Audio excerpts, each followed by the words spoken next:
राज ठाकरेंच्या हिंदी सक्ती विरोधातील आंदोलनाला वकील गुणरत्न सदावर्तेंनी विरोध केलाय।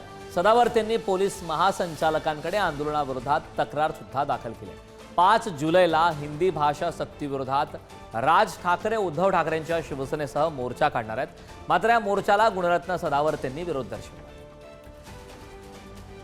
सदावर्ते हा भारतीय जनता पक्षाने पाळलेला माणूस आहे, बरोबर आहे। याला ना मराठीशी घेणं देणं आहे, ना संस्कृतीशी घेणं देणं आहे। मागच्या वेळेला हाच फालतू माणूस हा सिद्धिविनायक मंदिरात काही नियमावली आली त्याच्यावर बोलत होता।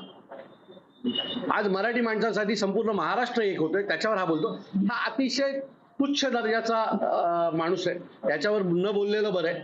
त्याला महाराष्ट्र सैनिक धडा शिकवतील आणि ज्या दिवशी मराठी माणूस ज्याला धडा शिकवेल ना, त्या दिवशी सदावर्ते हा मला नाही वाटत कुठल्याही चॅनलच्या पटलावर राहील। हे गुणवंत सदावर्ते हे देवेंद्र फडणवीस यांचे पाळीव पोपट आहेत अशी माझी माहिती आहे। त्या पोपटांकडे फार दुर्लक्ष करू नका।